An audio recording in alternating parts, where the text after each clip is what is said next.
Participate কৰা নাছিলে, কিন্তু আজিৰ পৰা আমি পাৰ্টিচিপেট কৰিবলৈ সকলোৱে আহিছে। আৰু যিহেতু ডেম'ক্ৰেচি হিচাপে আমি পাৰ্টিচিপেট কৰিম। আৰু BTC অঞ্চলৰ যি ধৰণৰ চলি আছে এইটো আমি প্ৰশ্ন কৰিম। নিশ্চয় আমি বিচাৰোঁ গঠনমূলকভাৱে এনচাৰটো পাম। আপোনালোকে ইতিমধ্যে দলপতি আপোনালোকে নিৰ্বাচন কৰিলে দলৰ মজিয়াত তেৰাছা বছুন্তাৰী তেখেতৰ নেতৃত্বত আপোনালোকে পাৰ্টিচিপেট কৰিছে। তেখেতে হ'ল আমাৰ অপজিশ্যনেল লিডাৰ, আমাৰ পাৰ্টি লিডাৰ।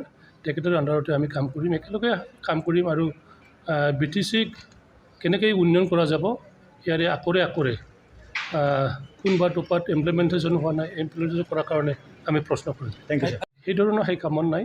এজন MCLA হিচাপে বা যিসকলে শাসক দল আছে ইহঁতে মেম্বাৰশ্বিপ থাকিব, সেই ধৰণৰ হাইকমাণ্ডৰ ইয়াৰ প্ৰশ্ন নুঠে। আপোনালোকে অপজিশ্যন বুলি মানি ল'লে নেকি, যিহেতু আপোনাৰ আগত পাৰ্টিচিপেট কৰা নাছিলে, যিহেতু আহিছে মানি লোৱা হ'ল। ইয়াত ডেম'ক্ৰেটিকভাৱে যি প্ৰচেছ আছে এইটো মানি লোৱা হ'ল, এইটোৱে আৰু। Thank you sir. Constructive, realistic আৰু মেটেৰিয়েলিষ্টিক আমি ভিউ আগবঢ়াম।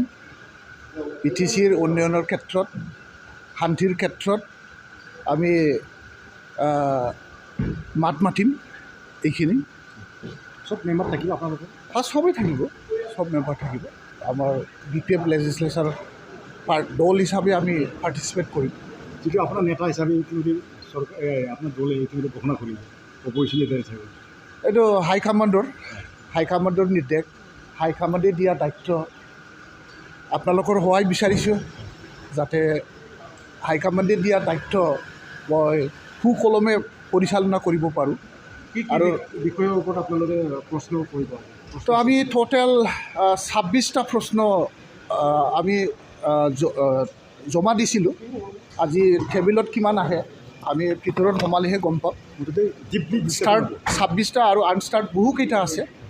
প্ৰত্যেকটা ডিপাৰ্টমেণ্টৰ ওপৰতে আমাৰ জানিব লগা ৰাইজ